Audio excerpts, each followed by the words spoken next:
இந்த நாளிலே ஆண்டவர் மிக முக்கியமான ஒரு வார்த்தையை சபைக்கு போதிக்கும்படியாய் என்னை உற்சாகப்படுத்தினார். ஆகவே அதை நான் சபையிலே போதிக்க விரும்புகிறேன். கேட்கிறவர்களாய் மாத்திரமல்ல, அதின்படி செய்கிறவர்களாய் நீங்கள் காணப்படுவீர்களே. ஆனால் கர்த்தருடைய வருகையிலே நாம் பங்கெடுக்க முடியும். எனக்கு மிகவும் பிரியமானவர்களே, நம்முடைய முழு நோக்கமும் இயேசுவின் வருகையை சந்திக்க வேண்டும். இயேசுவின் வருகையிலே நாம் பங்கெடுக்க வேண்டும். அதுதான் நம்முடைய எண்ணமாய் இருக்க வேண்டும். இன்று நாம் அது எப்படிப்பட்ட எண்ணத்தில், எப்படிப்பட்ட மனநிலையில் இருந்து கொண்டிருக்கிறோம் என்பதை சற்று சிந்திக்க கடமைப்பட்டிருக்கிறோம். இந்த நாள் இந்த செய்தி கொஞ்சம் கடினமான வார்த்தைகள் அடங்கியதாகத்தான் இருக்கும். ஆனால் கர்த்தருடைய சத்தமாகத்தான் அது காணப்படும். கர்த்தர் நிச்சயமா அந்த வார்த்தைகளின் வாயிலாய் நம்மோடு பேசுகிறார். பேசுகிறதை சரியாய் காது கொடுத்து கேட்டு அதின்படி நடப்பதற்கு முன் வாருங்கள். அநேக நேரத்தில் நாம் ஆண்டவரை சரியாய் புரிந்து கொள்வது கிடையாது. சில வேளையில புரிந்து கொண்டதும் ஆண்டவருடைய ஒரு பக்கத்தை மட்டும்தான் புரிந்து கொண்டிருக்கிறோம், மறுபக்கத்தை புரிந்து கொள்வது இல்லை. சில இடங்களிலே பார்க்கும் பொழுது சிலர் ஒரு பக்கத்தை மட்டுமே ஜனத்துக்கு போக்கஸ் பண்ணி காட்டிக் கொண்டிருக்கிறார்கள். இன்னொரு பக்கமும் இருக்கிறது. நாணயத்துக்கு இரண்டு பக்கம் இருக்கிறது அல்லவோ? அதே போல ஒரு பக்கம் என் ஆண்டவர் அன்புள்ளவர், உண்மைத்தான். அதே நேரத்தில் என் ஆண்டவர் நீதி உள்ளவர் என்பதை மறந்துவிடக் கூடாது.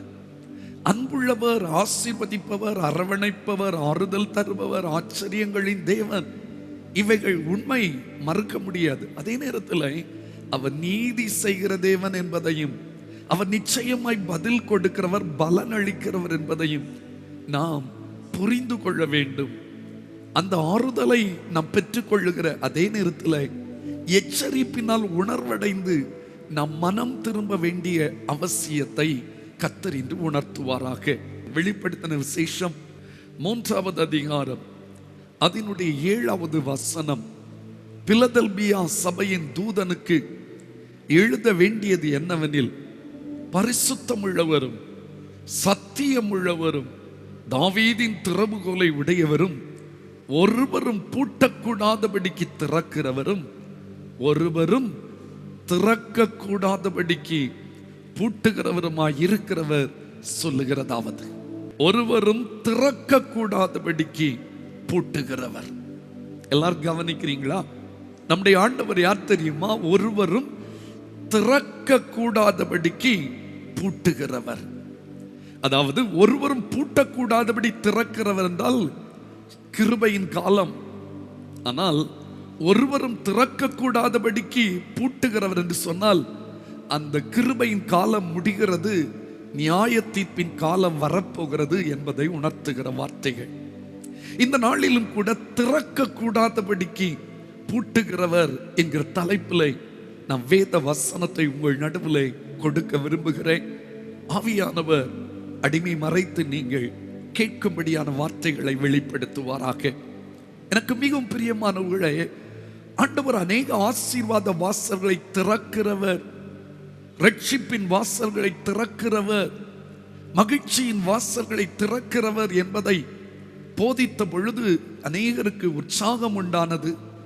அநேகர் விசுவாசத்தில் பலப்பட்டீங்க, அநேகர் ஆவியில களி கூர்ந்தீங்க. மிக்க மகிழ்ச்சி தான். ஆனா அதே நேரத்தில் என் ஆண்டவர் ஒருவரும் திறக்க கூடாதபடிக்கு பூட்டுவாராமே. எவைகளை பூட்டுவார்? எதற்காக பூட்டுவார்? ஏன் பூட்டுகிறார்? யாருக்கு பூட்டப்படுகிறது என்பதைத்தான் நான் இந்த வேத பகுதியிலிருந்து உங்களுக்கு சுட்டி காண்பிக்க விரும்புகிறேன். வேதாகமத்தை திறந்து பார்க்கும் பொழுது 3 இடங்களிலே ஆண்டவராகிய தேவன் கதவை பூட்டிவிட்ட சம்பவங்கள் சொல்லப்பட்டு இருக்கிறது. ஓஹோ, ஆண்டவர் கதவை பூட்டக்கூட செய்வாரா? நாம் கதவு திறக்கப்பட்டதிலே களி கூர்ந்து கொண்டிருந்தோம். ஆனால் கதவு பூட்டப்பட்டால் நாம் என்னமாய் முடியும்? அலறி விடுவோம் அல்லவோ, கலங்கி விடுவோம் அல்லவோ, நிர்பந்தமாய் நின்று கொண்டிருப்போம் அல்லவோ. அதை குறித்து தான் நான் பேச விரும்புகிறேன். கதவை பூட்டுகிற கர்த்தர் எங்கே பூட்டினார், யாருக்கு பூட்டினார், எதினால் பூட்டினார் என்பதைத்தான் நான் 3 பகுதிகளில் இருந்து உங்களுக்கு காண்பிக்க விரும்புகிறேன். அது ஆதியாகமம் 7ஆம் அதிகாரத்திலே 16வது வசனத்தில் முதலாவது இருக்கிறது. நோவாவின் காலத்திலே பேழையின் கதவை பூட்டினதை நம்ம பார்க்க முடியும். அதை போல லூக்கா எழுதின சுவிசேஷம் 13வது அதிகாரத்தை எடுத்து பார்ப்பீர்களேயானால் அங்கே எஜமான் கதவை பூட்டினார் என்று எழுதப்பட்டிருக்கிறது. அதை போல மத்தேயு எழுதின சுவிசேஷம் 25ஆம் அதிகாரம் 10வது வசனத்தை பார்ப்பீர்களேயானால் மணவாளன் கதவை பூட்டினார் என்று எழுதப்பட்டிருக்கிறது. இந்த 3 இடத்தையும் நாம் சற்று விரிவாய் அலசி ஆராய்ந்து பார்த்து, ஏன் ஆண்டவர் கதவை அடைத்தார், இல்லது ஏன் ஆண்டவர் கதவை பூட்டினார், எனக்கு கதவு திறக்கப்பட்டதா இருக்குமா, இல்லது கதவு அடைக்கப்பட்டதாக மாறிவிடுமோ என்பதை நாம் ஆராய்ந்து பார்த்து, இனி தாமதம் பண்ணாதபடி நம்முடைய ஜீவியத்தை அவருக்கு உகந்ததாய் சீர்படுத்துவதற்காக ஆண்டவர் இந்த வேத வசனத்தை அவர் விளக்கி காண்பிக்க விரும்புகிறார். எனக்கு அன்பானவர்களே, ஆதியாகமத்தின் புஸ்தகம் 7வது அதிகாரத்தை நம்ம எல்லாரும் திருப்பிக் கொள்வோமா? எல்லாருக்கும் தெரிந்த சம்பவம். சிறு பிள்ளைகள் கூட இந்த சம்பவத்தை நன்றாக புரிந்து வைத்திருப்பார்கள். 7வது அதிகாரம் அதனுடைய 16வது வசனம், தேவன் அவனுக்கு கட்டளையிட்டபடியே ஆணும் பெண்ணுமாக சகலவித மாம்ச ஜந்துக்களும் உள்ளே பிரவேசித்தன. அப்பொழுது கர்த்தர் அவனை உள்ளே விட்டு கதவை அடைத்தார்.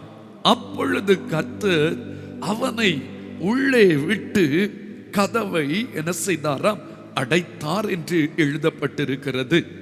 எனக்கு மிகவும் பிரியமானவர்களே, நோவா காலத்திலே உள்ள ஜனங்கள் தேவனுக்கு முன்பதாக பாவம் செய்கிறவர்களாய் காணப்பட்டார்கள். பூமியானது தேவனுக்கு முன்பதாக சீர்கெட்டதாய் இருந்தது, கொடுமையினால் நிறைந்தது. மாம்சமான யாவரும் பூமியின் மேல் தங்கள் வழியை கெடுத்து கொண்டிருந்தார்கள். ஆண்டவர் பார்த்தார், இனி இவர்களை இப்படி விட்டுவிட்டால் தேசம் இப்படிப்பட்ட கொடுமையான பாவங்களால் நிறைந்திருக்கும். ஆகவே ஒன்று செய்ய வேண்டும், இவர்களை அழிக்கப் போகிறேன். பாவிகளை அழித்து விட்டு என் வார்த்தைக்கு கீழ்ப்படுகிறவர்களை மட்டுமே நான் இனி இந்த உலகத்தில் வைக்கப் போகிறேன் என்று சொல்லி ஆண்டவர் எண்ணம் கொண்டு அதற்காக நோவாவை அந்த சந்ததியிலே நீதிமானாக கண்டது நிமித்தமாக நோவாவை தன்னுடைய ஒரு பெரிய பணிக்காக தெரிந்து கொண்டார். என் ஆண்டவர் எதையும் உடனடியாய் செய்து முடிக்கிறவர் அல்ல. தம்முடைய ஜனங்களை அழிப்பது அவருடைய சித்தம் கிடையாதுங்க. எல்லாரும் மனம் திரும்ப வேண்டும் என்பதுதான் தேவ சித்தம். அதற்கு வாய்ப்புகளை கொடுக்கிறார். அந்த எச்சரிப்பின் செய்திக்கு அவர்கள் செவி மடுக்காத பொழுதுதான் அழிவு அவர்களை ஆட்கொள்ளுகிறது என்பதை இந்த பகுதியிலிருந்து நாம் புரிந்து கொள்ள முடிகிறது. நோவாவின் காலத்தை போலத்தான் மனுஷகுமாரனாகிய இயேசு கிறிஸ்துவின் 2ஆம் வருகை சமீபித்திருக்கிற இந்த காலத்திலும் முழு உலகத்திலும் காணப்படுகிறது என்பதை வேதத்திலிருந்து நாம் கற்றுக்கொள்ள முடியும். கவனிக்க போறீங்க, இந்த சம்பவம் நம்ம எல்லாருக்கும் தெரியும். நோவாவிடத்தில் ஆண்டவர் சொன்னார், நான் இந்த பூமியை அழிக்க போறேன், ஆனா அதற்கு முன்னால நீ என்ன செய்ய வேண்டும், ஒரு பெரிய பேழையை செய்ய வேண்டும். 300 முழ நீளம், 50 முழ அகலம், 30 முழ உயரமுமான ஒரு பேழையை உண்டு பண்ணு என்று சொல்லி அந்த பேழையை உண்டு பண்ணுவதற்கான திட்டத்தை எல்லாம் ஆண்டவர் கொடுத்தார். கொடுத்து விட்டு சொன்னார், இந்த பூமியில் உள்ள சகல ஜீவ ஜந்துகளிலேயும் ஒவ்வொரு ஜோடி இந்த பேழைக்குள்ளால பிரவேசிக்க போகுது, அதுக்கு நீ பேழையை திறந்து வைத்துக்கொள் என்று சொல்லுகிறார். அது மட்டும் இல்லாம இந்த ஜனங்களுக்கு ஒரு செய்தியை சொல்லு, வெகு சீக்கிரம் மழை வரப்போகுது, மழை வந்து பூமியை அழிக்க போகுது. ஆகவே எல்லாரும் இந்த பேழைக்குள்ளால வந்துருங்க, பேழைக்குள்ள வந்தா மழைக்கு நீங்கள் தப்பிக்கொள்ள முடியும் என்று சொல்லி அந்த நோவாவின் மூலம் வரப்போகிற அழிவை குறித்த எச்சரிப்பை ஆண்டவர் பல ஆண்டுகள் ஜனங்களுக்கு போதிக்க கட்டளை கொடுத்தார். பாருங்கள், வாசிக்கும் பொழுது 2 பேதுருவின் புஸ்தகம் 2வது அதிகாரம் 5வது வசனத்தை பாருங்க. பூர்வ உலகத்தையும் தப்ப விடாமல் நீதியை பிரசங்கித்தவனாகிய நோவா முதலான 8 பேரை காப்பாற்றி என்று எழுதப்பட்டிருக்கிறது. நோவா நீதியை, அதாவது நீங்கள் பேழைக்குள் வாருங்கள், இல்லாவிட்டால் அழிவீர்கள், இந்த நீதியை அந்த நோவா ஜனங்களுக்கு பிரசங்கித்தான். கவனிக்கிறீங்களா? நீதியை பிரசங்கித்த பொழுது ஏராளமான ஜனங்கள் அதை கவனித்தார்கள். ஆனால் உணர்வடையவே இல்லை. இவனுக்கு வேற வேலையே இல்லை. ஏன் அவர்கள் சிலர் சிரிக்க கூட செய்திருக்கலாம், நகைத்திருப்பார்கள். ஏன் தெரியுமா? நோவாவின் காலம் வரையிலே இந்த உலகத்துல மழையே பெய்யவில்லை. கவனிப்பீங்களா? நோவாவின் காலம் வரையிலே இந்த உலகத்திலே மழை பெய்யவில்லை. அங்கிருந்த ஜனங்கள் மழையை பார்த்ததே இல்லை. இந்த மனிதன் மழை வரப்போகுது, முழு உலகத்தையும் ஆண்டவர் அழிக்கப் போகிறார் என்று சொன்ன பொழுது கேட்கிற அவர்களுக்கு வேடிக்கையாயிருந்திருக்கும். இதனடா புதுசா சொல்றார், நாம இதுவரை மழையை பார்த்ததில்லை, அது எப்படி மழை வரும்? மழைன்னா என்ன என்றால், அதுவரையிலே அங்கிருந்த முழு உலகத்தில் இருந்த விருட்சங்களுக்கு மூடு பனிதான் எழும்பும். மூடு பனி எழும்பி பூமியை நனைக்கும் என்று வேதம் சொல்லுகிறது. ஆகவே இதுவரை அவர்கள் கேள்விப்பட்டிராத ஒரு காரியம் நடக்கும் என்று நோவா பிரசங்கம் பண்ணின பொழுது அதை அவர்களால் ஏற்றுக்கொள்ள முடியவில்லை, அதை அவர்களால் உணர முடியவில்லை. அதே போலத்தான் இன்றைக்கும் கூட இயேசு வருகிறார், இயேசு வருகிறார். இயேசுவை சந்திப்பதற்கு நீங்க ரெடியா, ஆயத்தமா இருக்கீங்களா? நீங்க பரலோகம் போகணும், நம்ம எல்லாரும் பரலோகத்துக்கு போனோம், பரலோகம் ஒன்று நமக்காய் ஆயத்தமாக்கப்பட்டு இருக்கிறது. நாங்க இங்க பார்த்தோம் பரலோகமா நரகமா, அதெல்லாம் சும்மா கட்டுக்கதை, உங்களுக்கு வேற வேலை இல்லை, நீங்க இப்படியே சொல்லி கொண்டு போங்க என்று சொல்லி அநேக நாம் பரலோக ராஜ்யத்தை குறித்து பிரசங்கம் பண்ணுவதை, இயேசுவின் வருகையை குறித்து பிரசங்கம் பண்ணுவதை அலட்சியப்படுத்துகிறார்கள். இல்லங்க, இயேசுவின் வருகையில் கைவிடப்பட்டால் மிக பரிதாபமாய் இருக்கும் என்று சொன்னால் அந்த எச்சரிப்பை கேலி பண்ணுகிற கூட்டம். இதே போலதான் நோவா பிரசங்கம் பண்ணின பொழுது எல்லாரும் அவனை பரிகாசம் பண்ணி இருப்பாங்க. ஒருவேளை உறவுகள், இரத்த சம்பந்தங்கள் கூட அப்படித்தான் பேசி இருப்பாங்க. உமக்கு வயதாயிற்றல்லவோ என்றால், நோவாவுடைய சரித்திரம் ஆரம்பிக்கும் பொழுதே நோவாவுக்கு வயது 500. அந்த மழை துவங்கும் போது 600 வயதுல தான் மழை துவங்குகிறது. ஐ திங்க் கிட்டத்தட்ட 100 ஆண்டுகள். இந்த 600வது ஆண்டு 600 வயதாகுது பாருங்க. அப்ப இவ்வளவு முதிர்ந்த வயதா இருந்திருப்பான். இவ்வளவு வயசானவனுக்கு கீழ்ப்படியணுமா? இந்த மனிதன் ஞானம் இல்லாமல் பிதற்றுகிறான் என்று சொல்லி அந்த ஜனங்கள் இவனை பரிகாசம் பண்ணி கொண்டிருந்தார்கள். மழையாவது வருவதாவது என்று சொல்லி இத்தனை தடவை செய்தியை கேட்ட பொழுதும் அவர்கள் அதை பரிகசித்தார்கள், அதை அலட்சியப்படுத்தினார்கள். பாருங்கள், மத்தேயு எழுதின சுவிசேஷம் 24வது அதிகாரம் 37 முதல் 39வது வசனம் வரை வாசித்து பார்க்கும் பொழுது, நோவாவின் காலத்தில் எப்படி நடந்ததோ அப்படியே மனுஷகுமாரன் வரும் காலத்திலும் நடக்கும். எப்படியெனில், ஜலப்பிரளயத்துக்கு முன்னான காலத்திலே நோவா பேழைக்குள் பிரவேசிக்கும் நாள் வரைக்கும் ஜனங்கள் புசித்தும் குடித்தும் பெண் கொண்டும் பெண் கொடுத்தும் ஜலப்பிரளயம் வந்து அனைவரையும் வாரி கொண்டு போக மட்டும் உணராதிருந்தார்கள். அப்படியே மனுஷகுமாரன் வரும் காலத்திலும் என்ன செய்யுமாம்? நடக்கும். இன்று அநேகர் அப்படித்தான், உணர்வே இல்லை. சாட்சிக்குள்ளதான் இருக்காங்க, ஆண்டவருடைய பிள்ளை என்று சொல்லிக் கொள்ளுகிறார்கள். இன்னும் மனம் திரும்பவில்லை, இன்னும் வசனத்தின்படியான வாழ்க்கை வாழவில்லை, உணர்வே இல்லை.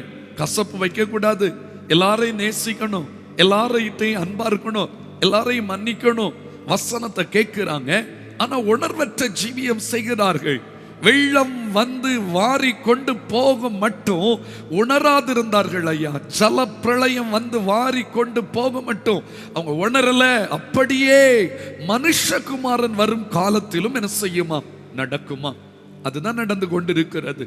இன்னைக்கும் நம்ம எல்லாரும் செய்தி பிரசங்கம் பண்ணுகிறோம், இயேசுவின் வருகை சமீபம், இயேசுவின் வருகை சமீபம், மனம் திரும்புங்க, மனம் திரும்புங்க என்று சொல்லி வசனத்தை பேசினா அநேகர் அலட்சியப்படுத்துகிறார்கள். அன்றைக்கு அந்த காலத்தில் மழை வரும் என்று சொன்னதை அவர்கள் நம்பவில்லை.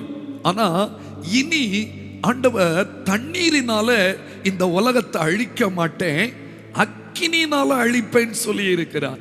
2 பேதுருவின் புஸ்தகம் 3வது அதிகாரம் 10 முதல் 12 வசனங்கள். 2 பேதுரு 3ஆம் அதிகாரம் 10 முதல் 12. கர்த்தருடைய நாள் இரவிலே திருடன் வருகிற விதமாய் வரும். அப்பொழுது வானங்கள் மடமடவென்று அகன்று போகும், பூதங்கள் வெந்து உருகி போகும், பூமியும் அதில் உள்ள கிரியைகளும் எரிந்து அழிந்து போகும். அடுத்த வசனம் 12. தேவனுடைய நாள் சீக்கிரமாய் வரும்படிக்கு மிகுந்த ஆவலோட காத்திருங்கள். அந்த நாளில் வானங்கள் வெந்து அழிந்து பூதங்கள் எரிந்து உருகி போகுமா? கவனிப்போமா? இந்த பூமி அக்கினிக்கு இரையாக வைக்கப்பட்டிருக்கிறது. இனி ஆண்டவர் இந்த பூமியை தண்ணீரினால் அழிக்க மாட்டாரா, அக்கினினாலே அழித்து போடுவார், அக்கினினாலே உருக்கி போடுவார். உங்களுக்கு தெரியும், இந்த உலகத்துல இப்பொழுது இருக்கிற அணு ஆயுதங்கள் எல்லாம் வெடித்து சிதறுமையானா இப்பொழுது இருக்கிற உலகத்தை போல 10 மடங்கு பெரிய உலகத்தையே அழித்து போட முடியுமா? அவ்வளவு நிர்பந்தமான ஒரு உலகத்துல நம்ம வாழ்ந்து கொண்டிருக்கிறோம். இனி இந்த பூமி அழிய போகிறது, நெருப்பினால் அக்கினினால் அழிய போகிறது என்று சொல்லுகிற செய்தியை கேட்கிற அநேகருக்கு உணர்வே இல்லை. அதெல்லாம் வரட்டும், பார்த்துக்கலாம், எங்களுக்கெல்லாம் அதெல்லாம் ஒன்றும் ஆகாது என்று சொல்லி இன்று அநேகர் இயேசுவின் வருகையை குறித்தும் மனம் திரும்ப வேண்டிய அவசர தன்மையை குறித்தும் உணர்வில்லாம ஜீவித்துக் கொண்டிருக்கிறாங்க. நடந்த சம்பவம் உங்களுக்கு தெரியும் அல்லவோ?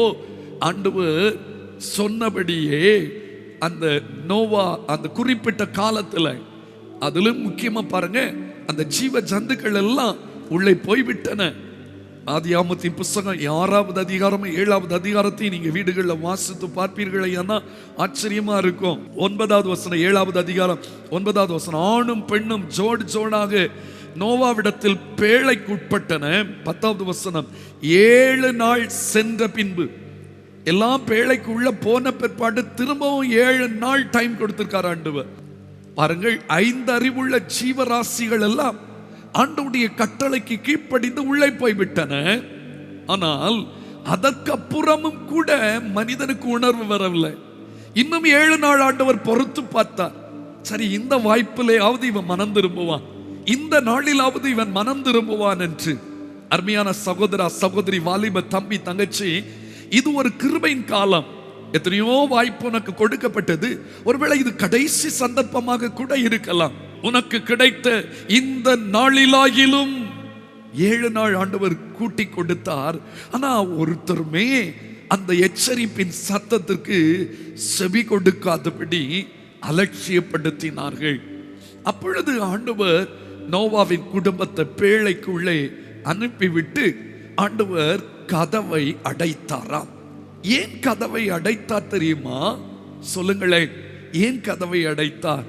நோவா ஒருவேளை அந்த மழை பெய்து தண்ணி பெருக ஆரம்பித்த பொழுது அந்த ஜனங்கள் அப்பதான் உணர்வு அடைந்திருப்பாங்க. ஐயோ இப்படி ஆயிற்றே என்று சொல்லி நீச்சல் அடித்துக்கொண்டே ஒருவேளை கதவை தட்டி இருக்கலாம். தட்டுனா நான் உங்க சொந்தக்காரன் அல்லவா, திறந்திருப்பான்னா திறந்திருப்பான், ஒருவேளை இறக்கப்பட்டிருப்பான். ஆனா என் ஆண்டவர் கிருபையின் காலம் வரைத்தான் கிருபை, கிருபையின் காலம் முடிந்ததற்கு அப்புறம் நியாய தீர்ப்பு. அதுல ஒரு வித்தியாசமும் ஒரு மாற்றமும் இல்லை என்பதை ஆண்டவர் உணர்த்ததான் சொல்லுகிறார். நோவா, நீ ஒருவேளை திறந்துருவா, நான் பூட்டிடுறேன். ஏன்னா ஜனத்துக்கு கொடுக்க வேண்டிய வாய்ப்பு ஏராளம் கொடுக்கப்பட்டாயிற்று. அவர்கள் திருந்தாதபடினாலே நான் இப்பொழுது நியாயம் தீர்க்கிறதுல நிச்சயமாய் நின்று விடுவேன் என்று கர்த்தர் சொல்லுகிறார். அதனால தான் ஆண்டவர் நோவாவை உள்ளே விட்டு கதவை பூட்டி விட்டார். ஏனென்றால் நோவா நினைத்தா கூட அந்த கதவை என்ன செய்ய முடியாது, திறக்க முடியாது, திறக்க முடியாது. அன்புக்குரியவர்களே, இந்த கிருபையின் காலத்திலே ஆண்டவருடைய எச்சரிப்பின் வார்த்தையை நீங்கள் அலட்சியப்படுத்துவீர்களேயானால் நியாய தீர்ப்புக்கு தப்பிக்கொள்ள முடியாது. அதுதான் இந்த பகுதி உங்களுக்கு உணர்த்தி கொண்டே இருக்கிறது. எனக்கு அன்பானவர்களே, இனி வெகு சீக்கிரம் என்று நீ தெரியாது, இந்த பூமி வெந்துருகி சாம்பலாக போகுது. மறந்து விடாதுங்க, ஆண்டவர் இந்த உலகத்தை அக்கினியினால் அழிக்க போகிறார். அதற்கு முன்பதாய் அவருடைய வருகை சம்பவிக்க போகிறது. ஆண்டவருடைய வார்த்தைக்கு கீழ்ப்படிந்து அவரை சொந்த இரட்சகராய் ஏற்றுக்கொண்டு பாவ அவருடைய இரத்தத்தினால் கழுவப்பட்டு பரிசுத்தமான வாழ்க்கை வாழுகிறவர்கள் மட்டும்தான் ஆண்டவருடைய வருகையில பங்கெடுக்க முடியும். அதான் பக்தன் சொல்லுகிறார், இந்த பூமி வந்துருகி சாம்பலாகுமே, சிந்தித்து மனம் திரும்பி அவரை அண்டிக்கொள். இந்த பூமி வந்துருகி சாம்பலாகுமே, சிந்தித்து மனம் திரும்பி அவரை அண்டிக்கொள். விரைவுடன் ஓடிவா விண்ணினில் சேரவே, வேகமாய் வேகமாய் வேகமாய். விரைவுடன் ஓடிவா விண்ணினில் சேரவே, வேகமாய் வேகமாய் வேகமாய். அந்த நாள் இன்ப இன்ப இன்ப நாள், எங்கள் இயேசுராஜன் வானில் தோன்றும் நாள். அல்லேலூயா அல்லேலூயா அல்லேலூயா அல்லேலூயா அல்லேலூயா அல்லேலூயா. அன்புள்ளே, ஆண்டவர் இந்த உலகத்தை அக்கினிக்கு இரையாக வைத்திருக்கிறார். அதே நேரத்தில் அவரை அண்டிக் கொள்ளுகிறவர்களுக்கு, அவருடைய வசனத்துக்கு கீழ்ப்படுகிறவர்களுக்கு நித்திய ராஜ்யத்தை கர்த்தர் ஆயத்தப்படுத்தி இருக்கிறார். இன்றைய ரட்சணிய நாள், இன்றைய அனுக்கிரக காலம். உங்க பழைய பாவ வழிகளை விட்டுவிட்டு, இயேசுவே நீர் எனக்கு போதும், நான் உம்முடைய பிள்ளை, நான் உமக்காக வாழ விரும்புகிறேன், உம்முடைய வசனத்தின் அடிச்சுவட்டில் என் வாழ்க்கையை அமைத்துக் கொள்ள விரும்புகிறேன் என்று ஆண்டவருடைய சமூகத்தில் சரணாகதி அடைவீர்களானா நிச்சயமா கதவு பூட்டப்படாது. இப்பொழுது கதவு உங்களுக்கு திறந்திருக்கிறது. அருமையானவர்களே, இன்று ரட்சிப்பின் வாசல் திறந்திருக்கிறது, கிருபையின் வாசல் திறந்திருக்கிறது. ஆனால் ஒரு நாள் வரும், ரட்சிப்பின் வாசல் அடைபட்டு விட போகுது. திறவுண்ட வாசல் அடைபடும் முன் நொறுங்குண்ட மனதாய் முன் செல்வோர் யார்? நாட்கள் கொடியதாய் மாறிடுமே, காலத்தை ஆதாயம் செய்திடுவோம். திறவுண்ட வாசல் அடைபட போகிறது. ஹல்லேலூயா. திறவுண்ட வாசல் அடைபடும் முன் நொறுங்குண்ட மனதாய் முன் செல்வோர் யார்? திறவுண்ட வாசல் அடைபடும் முன் நொறுங்குண்ட மனதாய் முன் செல்வோர் யார்? நாட்கள் கொடியதாய் மாறிடுதே, காலத்தை ஆதாயம் செய்திடுவோம். நாட்கள் கொடியதாய் மாறிடுதே, காலத்தை ஆதாயம் செய்திடுவோம். 2000 ஆண்டுகளா கிருபை காலம் நீண்டு கொண்டிருக்கிறது. ஆனா என்றைக்கு முடியும் தெரியாது. இயேசுவின் சுவிசேஷம் இந்த பூமியின் கடைசி பரியந்தம் அறிவிக்கப்பட்டு கொண்டிருக்கிறது. எத்தனையோ முறை அதை நீங்க கேட்டுட்டு இருக்கீங்க. இந்த எச்சரிப்பை நீங்க அலட்சியப்படுத்தினா உங்களுக்கு கதவு அடைக்கப்படும், நியாய தீர்ப்பு மட்டுமே உங்களுக்கு கொடுக்கப்படும். இரண்டாவதாக ஆண்டவர் ஏன் கதவை அடைத்தார்? வாசிக்கலாமா? லூக்கா எழுதின சுவிசேஷம் 13வது அதிகாரம் 23வது வசனத்தில் இருந்து 27வது வசனம் வரையில நீங்கள் குறித்து வைத்துக் கொள்ளுங்க. லூக்கா எழுதின சுவிசேஷம் அதனுடைய 13வது அதிகாரம் 23வது வசனத்திலிருந்து, அப்பொழுது ஒருவன் அவரை நோக்கி, ஆண்டவரே, ரட்சிக்கப்படுகிறவர்கள் சில பேர் தானோ என்று கேட்டார். அதற்கு அவர், இடுக்கமான வாசல் வழியாய் உட்பிரவேசிக்க பிரயாசப்படுங்கள். அநேகர் உட்பிரவேசிக்க வகை தேடினாலும் அவர்களாலே கூடாமல் போகும் என்று உங்களுக்கு சொல்லுகிறேன்.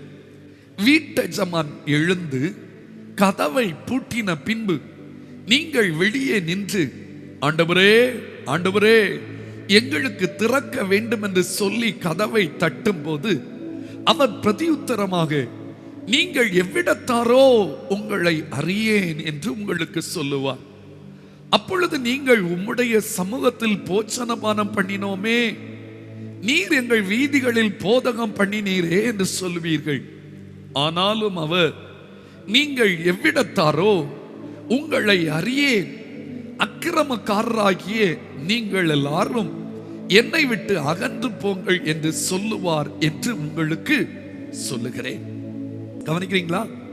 இந்த 23வது வசனத்திலிருந்து 2-3 தடவை நீங்க வாசித்தாதான் இந்த பகுதியில அர்த்தத்தை நீங்க புரிந்து கொள்ள முடியும். ஆண்டவரிடத்தில் ஒரு மனிதன் வந்து கேட்கிறாப்ல, ஆண்டவரே, ரட்சிக்கப்படுகிறவர்கள், அதாவது வருகையில பங்கெடுக்கப்படுகிறவங்க சில பேர் தானோ என்று கேட்டார். அதற்கு தான் ஆண்டவர் அதை பற்றிய ஒரு காரியத்தை அழகா விளக்கி காண்பிக்கிறார். என்ன சொல்றாரு? ரட்சிக்கப்படணும்னு விரும்புறீங்களா?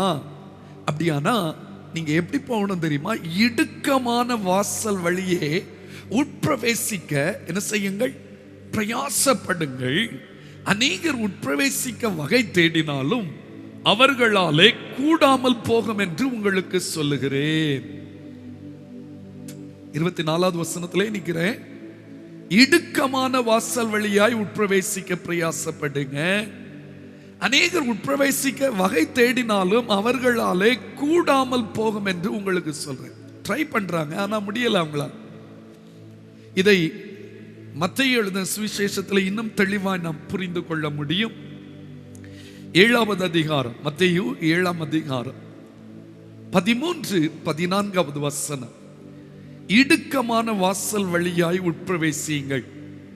கேட்டுக்கு போகிற வாசல் விரிவும் வழி விசாலமாய் இருக்கிறது, அதின் வழியாய் பிரவேசிக்கிறவர்கள் அநேகர்.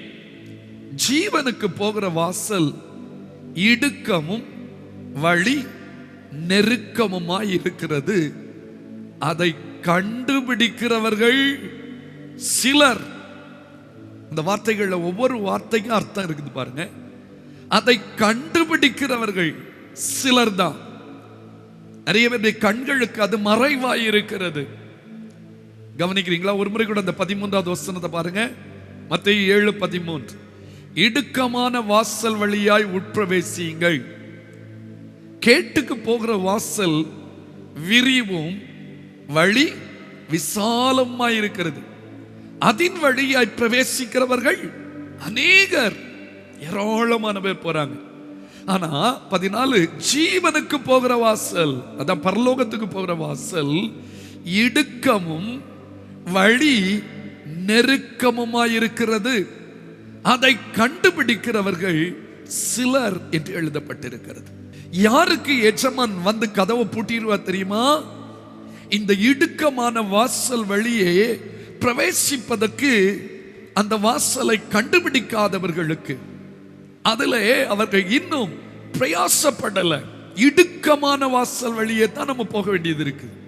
அதை திரும்ப சொல்றேன். லூக்கா 13க்கு வந்துருங்க. லூக்கா 13ஆம் அதிகாரம் 24வது வசனம். இடுக்கமான வாசல் வழியை உட்பிரவேசிக்க பிரயாசப்படுங்கள். அநேகர் உட்பிரவேசிக்க வகை தேடினாலும் அவர்களாலே கூடாமல் போகும் என்று உங்களுக்கு சொல்லுகிறேன். இன்றைக்கு கிறிஸ்தவத்திலே ஒரு பகுதியை மட்டும்தான் மக்கள் விரும்புகிறார்கள். அது என்ன தெரியுமா? ஆசீர்வாதம், சந்தோஷம், செழிப்பு, உயர்வு, மேன்மை, அந்தஸ்து, இந்த உலகத்திலே ஆச்சரியமான நிலையிலே வளர்தல், இவைகளைத்தான் மக்கள் விரும்புகிறார்கள். ஆனால் பைபிள இன்னொரு பக்கமும் இருக்குது பாருங்க. இடுக்கமான வாசல் வழியே தான் போகணுமா? கிறிஸ்தவ வாழ்க்கை என்பது பாடுகள், உபத்திரவங்கள், நிந்தனைகள், அவமானங்கள், வறட்சிகள், ஏமாற்றங்கள், தோல்விகள், இவைகள் அனைத்தும் நிறைந்ததுதான். அதை இன்று அநேகர் விரும்புவதே இல்லை. இயேசுவை ஏற்றுக்கொண்டா எல்லாம் கிடைக்கும். முதலாவது தேவனுடைய ராஜ்யத்தையும் நீதியும் தேடுங்கள், அப்பொழுது இவைகள் எல்லாம் உங்களுக்கு கூட கொடுக்கப்படும். இதை மட்டுமே பிடித்து வைத்துக் கொண்டிருக்கிறார்கள். ஆனால் ஆண்டவர் சொல்றார், உலகத்தில் உங்களுக்கு உபத்திரவம் உண்டு, ஆனாலும் திடன் கொள்ளுங்கள், நான் உலகத்தை ஜெயித்தேன்.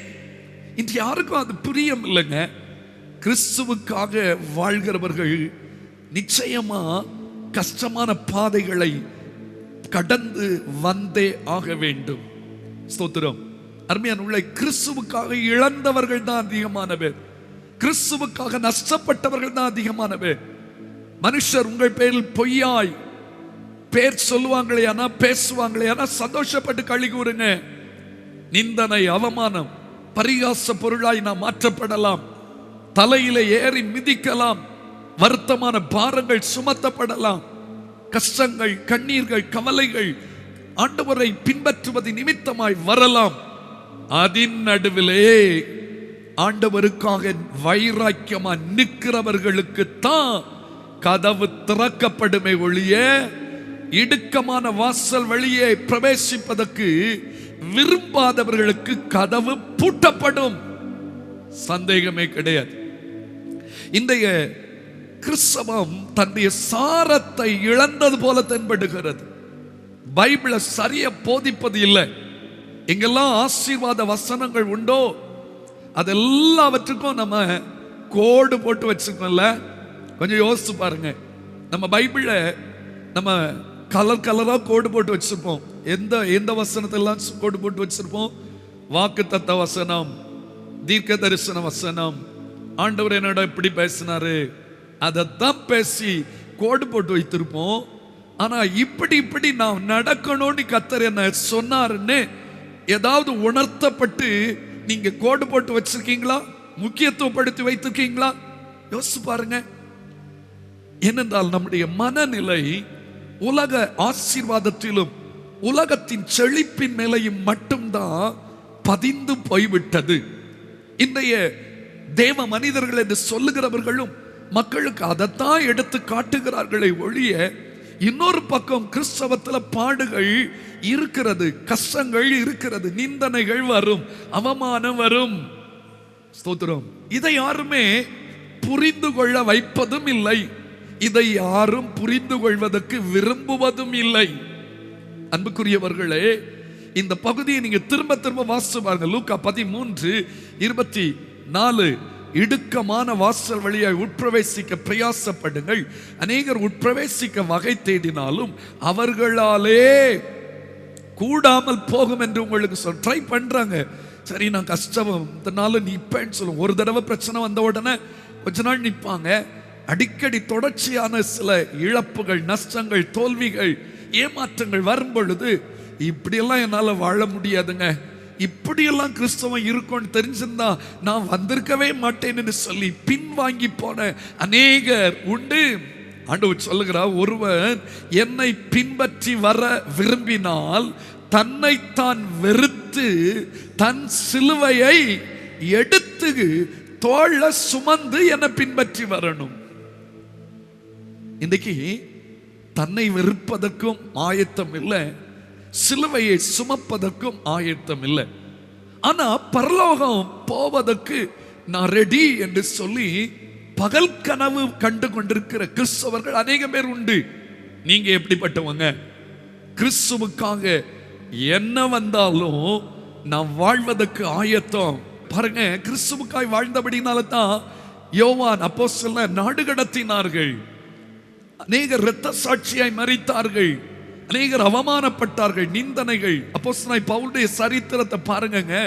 நிந்தனைகள், அடிகள் அடிக்கப்பட்டிருக்காங்க, காவல்ல வைக்கப்பட்டிருக்கிறாங்க, ஜெயில கொண்டு போட்டிருக்காங்க, கேவலமா பேசி இருக்கிறாங்க, தூக்கி எரிந்திருக்கிறாங்க. இப்படிப்பட்ட சூழ்நிலைமைகள் எல்லாவற்றிலும் கிறிஸ்துவை பின்பற்றுகிறவர்களுக்காக மட்டும்தான் வாசல் திறக்கப்படும். பாருங்க 25வது வசனம், வீட்டை ஜமான் எழுந்து கதவை பூட்டின பின்பு நீங்கள் வெளியே நின்று ஆண்டவரே ஆண்டவரே எங்களுக்கு திறக்க வேண்டும் என்று சொல்லி கதவை தட்டும் போது அவர் பிரதியுத்தரமாக நீங்கள் எவ்விடத்தாரோ உங்களை அறியேன் என்று உங்களுக்கு சொல்லுவார். எவ்வளவு பரிதாபமான ஒரு காரியம். ஏன்னா அவங்க உல்லாசமான, இன்னைக்கு நிறைய பேர் கிறிஸ்துவை ஏற்றுக்கொண்டா கரையும் சோறும் கிடைக்கும், நல்ல வீடு கிடைக்கும், நல்ல பங்களா கிடைக்கும், அதை மட்டும்தான் விரும்புகிறார்கள். ஆசீர்வாதம் கிடைக்கும், ஆசீர்வாதம், இந்த உலக ஆசீர்வாதத்தை மட்டும் மையப்படுத்தி பிரசங்கம் பண்ணுகிறவர்கள் பெருகிவிட்டார்கள். நித்திய ஆசீர்வாதத்தை முக்கியத்துவப்படுத்தி ஜனங்களுக்கு போதிப்பவர்கள் குறைந்து போய்விட்டார்கள். இது ஒரு பெரிய சாத்தானுடைய கொடிய நயவஞ்சகம் அனுப்பப்பட்ட ஒரு காலம் என்பதை மறந்து விடாதிருங்கள். இந்த செய்தியை கேட்டுக்கொண்டிருக்க எனக்கு மிகவும் பிரியமானவர்களே, நீங்க எப்படி இருக்கீங்க? என்ன வந்தாலும் ஹல்லேலூயா ஸ்தோத்திரம். பழைய ஒரு பாட்டு எனக்கு ஞாபகத்துக்கு வருது, ஸ்தோத்திரம். மனிதர் என்னை கைவிட்டாலும், மாமிச அழுகை நாரிட்டாலும், ஐஸ்வர்யம் யாவும் அழிந்திட்டாலும், ஆகாதவன் என்று தள்ளிவிட்டாலும் இயேசு போதுமே. ஹல்லேலூயா, thank you Jesus. மனிதர் என்னை கைவிட்டாலும், மாமிசம் அழுகி நாரிட்டாலும், மனிதர் என்னை கைவிட்டாலும், மாமிசம் அழுகி நாரிட்டாலும், ஐஸ்வர்யம் யாவும் அழிந்திட்டாலும், ஆகாதவன் என்று தள்ளிவிட்டாலும், ஐஸ்வர்யம் யாவும் அழிந்திட்டாலும், ஆகாதவன் என்று தள்ளிவிட்டாலும், இயேசு போதுமே போதுமே, இயேசு போதுமே போதுமே, எந்த நாளிலுமே என் நிலையிலுமே எந்த வழியிலே இயேசு போதுமே. மனிதர் என்னை தள்ளிட்டாலும், மாமிசம் அழுகி நாரிட்டாலும், யோபுக்கு சோதனை வந்த பொழுது எல்லாரும் நினைச்சாங்க ஆண்டவரை தூஷித்துருவான்ட்டு. மனைவி சொல்லவே செய்துட்டாங்க, தூஷித்து ஜீவனை விடும். ஆனா ஆண்டவரை ஒரு வார்த்தையில கூட அவன் மறுதலிக்கவில்லை, வேதனைப்படுத்தவில்லை, பாவம் செய்யல. சொல்றான், கத்தர் கொடுத்தார், கத்தர் எடுத்தார், கத்தருடைய நாமத்துக்கு ஸ்தோத்திரம். இவை எல்லாவற்றிலும் யோபு தன் உதடுகளினால் பாவம் செய்யவில்லை. ஃப்ரெண்ட்ஸ் எல்லாம் உட்கார்ந்து வேதனைப்படுத்துறாங்க, நீ தப்பு பண்ணிருப்பா, அதை செய்திருப்பா, இல்லாததெல்லாம் பழி சாட்டுறாங்க. ஆனா பொறுமையோடு இருந்தான். ஒரு வார்த்தை கூட தேவனுக்கு விரோதமாகவோ தேவனை விட்டு விலகுவதற்கு எதுவாகவோ அவன் பேசவே இல்லை. இன்றைய கடைசி காலத்தில் வாழ்ந்து கொண்டு ஆண்டவருடைய பிள்ளைகள் என்று சொல்லப்படுகிற நீங்க கிறிஸ்துவுக்காக இழப்பதற்கு ஆயத்தமா? கிறிஸ்துவுக்காக பாடுபடுவதற்கு ஆயத்தமா? கிறிஸ்துவுக்காய் நஷ்டப்படுவதற்கு ஆயத்தமா? கிறிஸ்துவுக்காக உபத்திரவங்களை, நிந்தனைகளை, அவமானங்களை சகிப்பதற்கு ஆயத்தமா? அந்த நிலையிலும் பின் செல்லுவேன் ஆண்டவரே. உயர்வோ தாழ்வோ, வெற்றியோ தோல்வியோ, எது வந்தாலும் நான் உம்மை மட்டுமே பின்பற்றுவேன். ஹல்லேலூயா, ஹல்லேலூயா. எத்தனை பேர் சொல்ல முடியும்? உயர்வோ தாழ்வோ, மரணமோ ஜீவனோ, நீரே எல்லாம் இயேசுவே. உயர்வோ தாழ்வோ, மரணமோ ஜீவனோ, நீரே எல்லாம் இயேசுவே. என்ன வந்தாலும் இயேசுவை பின்பற்றுகிற உங்களுக்கு மட்டும்தாங்க வாசல் திறக்கப்படும். இப்படிப்பட்ட கஷ்டம் நஷ்டம் வந்தா ஆண்டவரை விட்டு விலகி செல்லுகிறவர்கள், இப்படி ஒரு ஆண்டவர் எனக்கு வேண்டாம் என்று உதறி தள்ளுகிறவர்களுக்கு கதவு அடைக்கப்படும். இடுக்கமான வாசலை விரும்பாதவர்கள், கடினமான பாதையை விரும்பாதவர்கள், வாசலை ஆண்டவர் அடைத்து விடுவார். மூன்றாவதாக மத்தேயு எழுதின சுவிசேஷம் 25வது அதிகாரம் அதனுடைய 10வது வசனம். அப்படியே அவர்கள் வாங்க போன போது மணவாளன் வந்து விட்டார். ஆயத்தமாய் இருந்தவர்கள் அவரோட கூட கல்யாண வீட்டுக்குள் பிரவேசித்தார்கள். கதவும் அடைக்கப்பட்டது. ஆயத்தமாய் இருந்தவர்கள் அவரோட கூட கல்யாண வீட்டுக்குள் பிரவேசித்தார்கள். கதவும் அடைக்கப்பட்டது. இங்கே யாருக்கு கதவு அடைக்கப்பட்டது? ஆயத்தம் இல்லாதவர்களுக்கு. அந்த 25வது அதிகாரம், மத்தேயு 25வது அதிகாரம் 1 முதல் 13 வசனங்களை நாம் வாசிக்கும் பொழுது 10 கன்னிகைகளை பற்றிய உவமை அங்கே அழகாய் சொல்லப்பட்டிருக்கிறது. 5 பேர் புத்தி உள்ளவர்களும் 5 பேர் புத்தி இல்லாதவர்களுமாய் இருந்தார்கள். 11வது வசனம், பின்பு மற்ற கன்னிகைகளும் வந்து, ஆண்டவரே ஆண்டவரே எங்களுக்கு திறக்க வேண்டும் என்றார்கள். அதற்கு அவர், உங்களை அறியேன் என்று மெய்யாகவே உங்களுக்கு சொல்லுகிறேன் என்றார். மனுஷகுமாரன் வரும் நாளையாவது நீங்கள் அறியாதிருக்கிறபடியால் விழித்திருங்கள். ஆயத்தமாயிருந்தவர்களுக்கு கதவு திறக்கப்பட்டது, ஆயத்தம் இல்லாதவர்களுக்கு கதவு அடைக்கப்பட்டது. கவனிக்க வேண்டும். 10 கன்னிகைகள், எத்தனையோ தடவை நம்ம கேட்ட செய்தி தான். ஆனா இந்த 10 கன்னிகைகள் 5 கன்னிகைகள் புத்தி உள்ளவர்களா இருந்தாங்க. அவங்க அந்த விளக்கு ஆயத்தமா வைத்திருந்தாங்க, எண்ணெயெல்லாம் ஊற்றி வைத்திருந்தாங்க, திரியெல்லாம் ரெடி பண்ணி வைத்திருந்தாங்க. எல்லாவற்றையும் தீவெட்டிகளோட தங்கள் பாத்திரங்களில் எண்ணெயும் கொண்டு போனார்கள். ஆனா புத்தி இல்லாதவர்களை பற்றி பார்க்கும் பொழுது அவங்களுடைய பாத்திரங்கள்ல எண்ணெய் இல்லாமல் இருந்தது. சுருக்கமா சொன்னா அத பல விளக்கங்களை கொடுப்பார்கள். ஆனா உண்மையான விளக்கம் என்னன்னா ஆயத்தம். 5 பேர் ஆயத்தமா இருந்தாங்க, 5 பேர் எப்படி இல்லை, ஆயத்தமாய் இல்லாதவர்களாய் காணப்பட்டார்கள். அதிலும் முக்கியமான காரியம், மணவாளன் வரும்போது ஆயத்தமா இருக்கணும். இதற்கு அப்புறம் மணவாளன் வந்து விட்டார் என்று சொன்னதுக்கு அப்புறம் போய் இவர்கள் வெளியில எண்ணெய் வாங்க போனார்கள், வாங்கியும் விட்டார்கள். வாங்கி திரும்ப வரும்போது கதவு என்ன செய்யப்பட்டு விட்டது, அடைக்கப்பட்டு விட்டது. கூப்பிட்டாங்க. ஆண்டவர் சொன்னார், உங்களை நான் என்ன செய்யேன், அறியேன் என்று சொல்லிவிட்டார். அப்படியானால் ஆயத்தமாய் இருந்தவர்களை கர்த்தர் அறிந்திருக்கிறார். ஆயத்தமாய் இருந்தவர்களை தன்னோடு கூட அவர் சேர்த்துக் கொள்ளுகிறார்.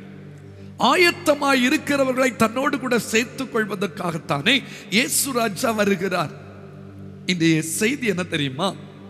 இயேசு எப்பொழுது வந்தாலும் நீங்க ஆயத்தமாய் இருக்கிறீர்களா? இப்பொழுது இயேசுவின் வருகை சம்பவித்தால் நீங்கள் ஆயத்தமாய் இருக்கிறீர்களா? சில சொல்லுவாங்க, இல்ல இல்ல இன்னும் கொஞ்ச நாள் போனாதான் நான் ஆயத்தப்பட முடியும். அது தவறு. எப்பொழுது இயேசுவின் வருகை இல்லது நம்முடைய மரணம் சம்பவிக்கும் என்பதை நாம் அறியவில்லை.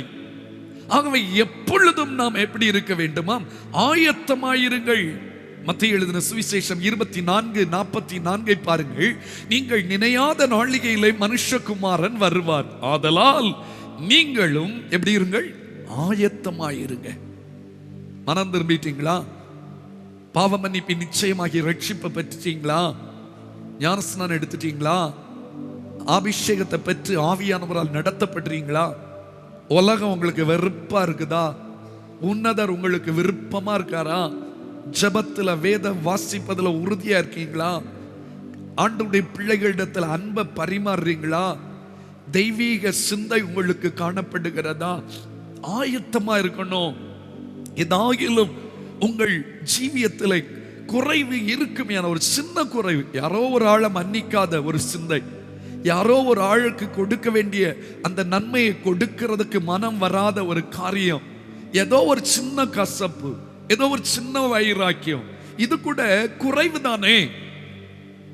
நம்முடைய ஜீவியத்தில் உச்சம் தலை முதல் உள்ள கால்வரையில நம்முடைய சிந்தனை, நம்முடைய எண்ணங்கள், நம்முடைய உணர்ச்சிகள், நம்முடைய பேச்சுகள் அனைத்திலும் நாம் ஆண்டவருடைய வருகைக்கு ஆயத்தமாய் இருக்க வேண்டியது அவசியமா இருக்குதுங்க. எனக்கு மிகவும் பிரியமானவர்களே, கர்த்தர் நம்மோடு கூட பேசுகிறார். ஆயத்தமாய் இருந்தவர்கள் கல்யாண வீட்டிற்குள் பிரவேசித்தார்கள். ஆயத்தமாய் இல்லாதவர்களுக்கு கதவு அடைக்கப்பட்டதா. ஆண்டவர் இன்று நம்மை எச்சரித்து பேசுகிறார். 3 காரியத்தை உங்கள் நடுவில் பேசுவதற்கு ஆண்டவர் இந்த வார்த்தையை தந்திருக்கிறார். முதலாவது, தேவனுடைய எச்சரிப்பை, தேவனுடைய வார்த்தையை அலட்சியப்படுத்தினவர்களுக்கு கதவு அடைக்கப்பட்டது. இரண்டாவதாக, இடுக்கமான வாசலை விரும்பாதவர்களுக்கு. இன்னைக்கு நிறைய பேருக்கு அந்த கிறிஸ்தவ வாழ்க்கையில கஷ்டம் பாடுகள் வந்துட்டாலே அது பிடிக்காது. இப்படியெல்லாம் நம்ம ஆண்டவருக்கு பின்னால இவ்வளவு கஷ்டத்துல எல்லாம் போக முடியாது, இப்படி இருக்கும்னு தெரிஞ்சுதான் நான் வந்திருக்கவே மாட்டேன். நான் நினைச்சது சர்ச்சுக்கு வந்தா எல்லாம் நடந்துரும்ல நினைச்சேன். நோ, இடுக்கமான வாசலை விரும்பாதவர்களுக்கு வாசல் கதவு அடைக்கப்படும். கடைசியா, ஆயத்தமாயிராதவர்களுக்கு. அருமையான தேவ பிள்ளைகளே, வாலிப தம்பி தங்கச்சி, சின்ன பிள்ளைகளே, இயேசுவின் வருகை சமீபம் என்பது உங்களுக்கு தெரியும் அல்லவோ? இனி காலம் செல்லாது என்பது உங்களுக்கு புரிஞ்சிருக்கு அல்லவோ? நீங்க ஆயத்தப்படணும். இதுவரையில வசனத்துக்கு கீழ்ப்படியாமல் ஏதாயிலும் நீங்கள் காரியங்களை தவறி இருந்தா கர்த்தர் இன்று உணர்த்துகிறார். இன்றைக்கே அந்த வார்த்தைக்கு கீழ்ப்படியுங்க. யார் யாரிடத்திலெல்லாம் ஒப்புரவாகணுமோ அவங்கள்ட்ட எல்லாம் ஒப்புரவாகுங்க. யார் யாருக்கெல்லாம் மன்னிக்கணுமோ அவங்கள மன்னித்துருங்க. கசப்பெல்லாம் எடுத்து போட்டுருங்க. அன்பினால நிறைந்திருங்க. மன்னிப்பு கேட்க வேண்டிய இடத்துல போய் மன்னிப்பு கேட்டு ஒப்புரவாகி மனஸ்தாபப்படாதபடி மனஸ்தாபப்பட்டு உங்க பழைய பாவங்கள் எல்லாம் விட்டுட்டு பரிசுத்தமா வாழ்வதற்கு வந்துருங்க. உலகம், மாமிசம், பிசாசு இவைகளுக்கு விடை கொடுத்து விட்டு ஆண்டவருக்கு பிரியமான ஜீவியம் செய்து இயேசு எப்பொழுது வந்தாலும் அவருடைய வருகைக்கு நான் ஆயத்தம் என்று சொல்லி நீங்க ரெடியா இருங்க. சொல்ல முடியுமா? சொல்ல முடியுமா? இனி காலம் செல்லவே செல்லாது. இனி காலம் செல்லாதுங்க. நாளைக்கு நடப்பதை நாம் அறியவில்லை. நாளைக்கு நம்ம இருப்போமா எங்க கேரண்டியும் இல்லை. இன்றைக்கு ஆண்டவரே என்னை ஒப்பு கொடுக்கிறப்பா. எத்தனையோ முறை நம்முடைய வார்த்தைகளை நான் அலட்சியப்படுத்திட்டேன். மனம் திரும்புங்க, பாவ மன்னிப்பு நிச்சயமாக ரட்சிப்பை பெற்றுக்கொள்ளுங்க என்று ஆண்டவர் சொன்ன வார்த்தைகளுக்கு நான் கீழ்ப்படியல. பேழையாகிய சபைக்குள்ள வருவதற்கு நான் மனமற்று வெளியே நின்றதுனால கதவு அடைக்கப்பட்டு விட்டது. இடுக்கமான வாசல் வழியா உட்பிரவேசிப்பதற்கு எனக்கு விருப்பம் இல்லை. அதனால கதவு அடைக்கப்பட்டு விட்டது. ஆயத்தமாய் இருக்க வேண்டிய நேரத்தில் ஆயத்தம் இல்லை. அதுக்கப்புறம் ஆயத்தமான பிரயோஜனம் இல்லைங்க. இன்றைக்கே ஆயத்தமாய் இருக்கணும். இயேசு எப்பொழுது வருகிறாரோ அப்பொழுது ஆயத்தமாய் இருந்தால் மட்டும்தான் அவரோடு கூட கடந்து செல்லக்கூடிய பாக்கியத்தை நான் பெற்றுக்கொள்ள முடியும். ஹல்லேலூயா. அந்த பக்தன் பாடுகிறார், இயேசுவின் 2ஆம் வருகை அதிவேகமாய் நெருங்கி வருதே, ஆயத்தமாகிடுவோம் அன்பர் இயேசுவை சந்திக்கவே. எல்லாரும் முழங்கால் படிடுவோமா? எல்லாரும் சேர்ந்து இந்த பாடலை பாடுவோமா? தேங்க்யூ ஜீசஸ், உம்மை துதிக்கிறோம் ஆண்டவரே. இயேசுவின் 2ஆம் வருகை அதிவேகமாய் நெருங்கி வருதே, இயேசுவின் 2ஆம் வருகை அதிவேகமாய் நெருங்கி வருதே. ஆயத்தமாகிடுவோம் அன்பர் இயேசுவை சந்திக்கவே, நாம் ஆயத்தமாகிடுவோம் அன்பர் இயேசுவை சந்திக்கவே. மாரநாதா அல்லேலூயா, மாரநாதா அல்லேலூயா, மாரநாதா அல்லேலூயா, மாரநாதா அல்லேலூயா. நித்திரையை விட்டு நாம் எழும்புவோம், நம் நீதியின் சூரியன் வருகிறார். நித்திரையை விட்டு நாம் எழும்புவோம், நம் நீதியின் சூரியன் வருகிறார். நீதியாய் நியாயம் தீர்த்திடவே நியாயாதிபதியாக வருகிறார். நீதியாய் நீதியாய் நியாயம் தீர்த்திடவே நியாயாதிபதியாக வருகிறார். மாரநாதா அல்லேலூயா, மாரநாதா அல்லேலூயா, மாரநாதா அல்லேலூயா, மாரநாதா அல்லேலூயா. மரணத்தை வென்ற நம் ஆண்டவர் மணவாளனாகவே வருகிறார். மரணத்தை வென்ற நம் ஆண்டவர் மணவாளனாகவே வருகிறார். கரைதிரையற்ற சபையினை தம்மோடு சேர்க்கவே வருகிறார். கரைதிரையற்ற சபையினை தம்மோடு சேர்க்கவே வருகிறார். மாரநாதா அல்லேலூயா, மாரநாதா அல்லேலூயா, மாரநாதா அல்லேலூயா, மாரநாதா அல்லேலூயா. பரிசுத்தமாய் நம்மை காத்துக் கொள்வோம், நம் பரிசுத்தர் இயேசு வருகிறார். பரிசுத்தமாய் நம்மை காத்துக் கொள்வோம், நம் பரிசுத்தர் இயேசு வருகிறார். நீதியாய் நியாயம் தீர்த்திடவே நியாயாதிபதியாக வருகிறார். நீதியாய் நியாயம் தீர்த்திடவே நியாயாதிபதியாக வருகிறார். மாரநாதா அல்லேலூயா, மாரநாதா அல்லேலூயா, மாரநாதா அல்லேலூயா, மாரநாதா அல்லேலூயா. ஹல்லேலூயா. ஆண்டவர் நம்மோடு பேசி இருக்கிறார் அல்லவோ. ஆயத்தப்படுவாங்க, எச்சரிப்பை அலட்சியப்படுத்தாதுங்க. ஆண்டவருடைய வார்த்தைக்கு இன்றைக்கு கீழ்ப்படிங்க, மனம் திரும்புங்க, அவருடைய சித்தம் செய்வதற்கு முன் வாருங்க. இடுக்கமான வாசல் வழியை பிரவேசிக்க பிரயாசப்படுங்க. ஏதோ எல்லா சுகபோகமான வாழ்க்கை தான் கிறிஸ்தவம் என்ற ஒரு தவறான எண்ணத்துக்குள்ளே மயங்கி இருக்கிறதை விட்டு பாடுகள் கஷ்டங்களின் நடுவில் பரமனுக்கு சாட்சியாய் வாழ்ந்து பரலோகத்தை கிட்டி சேருவதுதான் வேதம் சொல்லுகிற சத்தியம் என்பதை விளங்கிக் கொள்ளுங்க. கடைசியா எப்பொழுது நான் ஆயத்தமா இருக்கணும். ஒரு சின்ன குறைவு இருந்தாலும் எனக்கு கதவு அடைக்கப்பட்டு விடும். ஒரு சின்ன தவறு, சின்ன குற்றம், மீறுதல் இருந்தா கூட ஆண்டவருடைய நித்திய ராஜ்யத்தை நான் இழந்து விடுவேனே. ஆயத்தமா இருக்க நான் அர்ப்பணிக்கிறேனப்பா. நல்ல ஆண்டவரே, இந்த ஆராதனையில எங்களோடு கூட நீங்க பேசுனீங்கப்பா. ஆங்காங்க பல இடங்களில பல தேசங்களில இருந்து கொண்டு அநேகர் இந்த வார்த்தையை சத்தியத்தை கேட்டு இருக்கிறாங்கப்பா. நீர் ஒருவரும் பூட்டக்கூடாதபடி திறக்கிறவர் உண்மைதான், ஆனால் ஒருவரும் திறக்க கூடாதபடிக்கு பூட்டுகிறவர் என்பதை இன்றைக்கு நாங்க கற்றுக்கொண்டோம் ஆண்டவரே. அப்பா, எச்சரிப்பை அலட்சியப்படுத்துகிறவர்களுக்கு கதவு பூட்டப்பட்டதையும், இடுக்கமான வாசலை விரும்பாதவர்களுக்கு கதவு பூட்டப்பட்டதையும், ஆயத்தமற்றவர்களாய் இருந்தவர்களுக்கு கதவு பூட்டப்பட்டதையும் நாங்கள் உணர்ந்தோம் ஆண்டவரே. எந்த நிலையிலும் நாங்கள் அப்படிப்பட்ட நிர்பாக்கியசாலிகளாய் துர்பாக்கியசாலிகளாய் மாறிவிடாதபடி பாக்கியசாலிகளாய் காணப்பட எங்கள் ஆவி ஆத்துமா சரீரம் குற்றமற்றதாய் இருக்கும்படியாய் எங்களை உடைய பாதத்தில் ஜீவ பலியாய் படைக்கிறோம். இன்று நீர் அநேக காரியங்களை எங்களோடு உணர்த்தி இருக்கிறீர். கீழ்ப்படிய எங்களை அர்ப்பணம் செய்கிறோம் அப்பா. ஒவ்வொரு குடும்பத்தாரோடு நீங்க பேசி இருக்கிறீங்க, ஒவ்வொரு தனிநபரோடு நீங்க பேசி இருக்கிறீங்க, ஒவ்வொருவருக்கும் ஆலோசனை கொடுத்திருக்கீங்க. இப்பொழுதும் தம்முடைய பிள்ளைகளை ஆசீர்வதிக்கிறோம். செய்கிற வேலை, தொழில், வியாபாரங்களை ஆசீர்வதி. வேலை இல்லாம அநேகர் கஷ்டப்படுறாங்க, வேலைக்கான வாசல்களை திறந்து கொடும். மருத்துவமனையில பலவீனமா இருக்கிறவங்க, வீடுகளில் வியாதியோடு இருக்கிறவங்க ஒவ்வொருவருக்கும் அற்புத சுகத்தை கொடுங்கப்பா.